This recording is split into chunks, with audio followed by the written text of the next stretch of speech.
So you may ask, why should governments, why should trade unions, why should business representative organizations engage in social dialogue?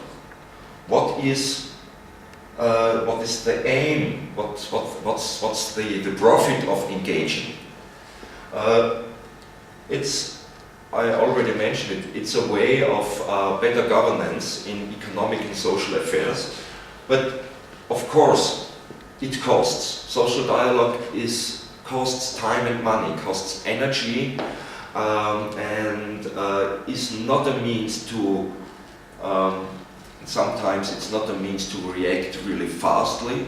You have to have time for negotiations, for information delivery, for getting opinions from other sides. And time is often money, so it's you have to face that you can't get this kind of shared social governance by non-investing time and money. But the results are positive. There is a clear evidence, a clear empirical evidence that involving social partners into government's decision-making procedures and leads to higher economic growth on the long term, leads to a better distribution of the wealth of an economy, of a society, and leads to higher social stability within a society and an economy. Let's look at the empirical evidence here. It's based on a research, European-wide research work. How did the member states overcome and face the crisis 2008 till 2012? And you'll see that member states with a high intensity of social dialogue, bilateral and trilateral social dialogue, in many points were more successful than economies and member states with a low intensity social dialogue, with a social dialogue which doesn't end up in joint opinions, in social pacts, in a concerted wage policy on a federal across industry level.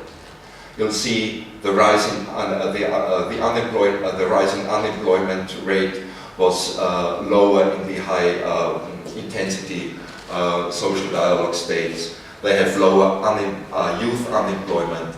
They have a higher employment rate of older workers, which is for the European Union a real important issue.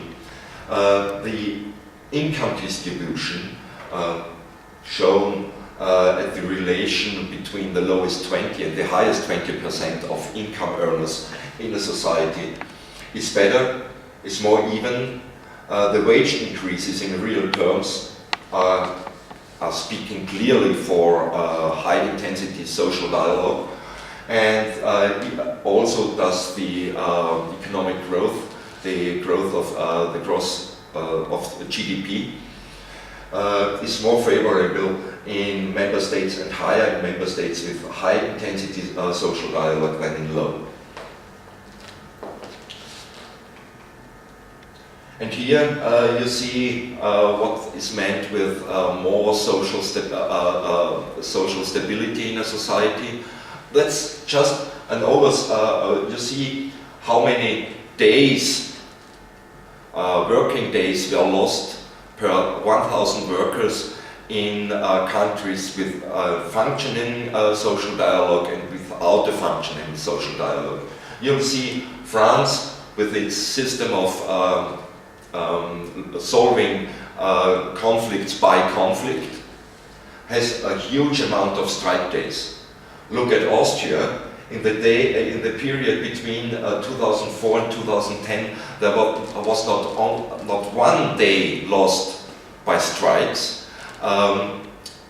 So you see, here you can see why businesses could be interested in social dialogue. They don't just lose working days on social unrest and strike.